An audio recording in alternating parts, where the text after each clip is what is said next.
কাব ইবনু উজরা রাদিয়াল্লাহু থেকে বর্ণিত।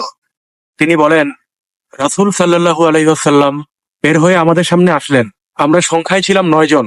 9 জনের মধ্যে 5 জন হলো আরব এবং 4 জন হচ্ছে অনারব, অথবা এর বিপরীত। তিনি বললেন, তোমরা শোনো, তোমরা কি শুনেছ?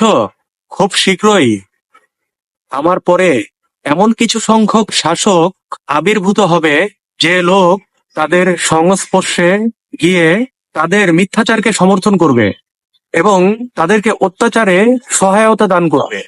এরূপ যারা করবে তারা আমার দলের অন্তর্ভুক্ত নয় এবং আমিও তাদের দলের অন্তর্ভুক্ত নই।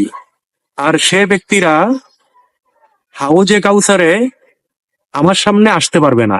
আর যারা তাদের সংস্পর্শে যাবে না, তাদের অত্যাচারে সহায়তা প্রদান করবে না, তাদের মিথ্যাচারকে সমর্থন করবে না, সে আমার এবং আমিও তার।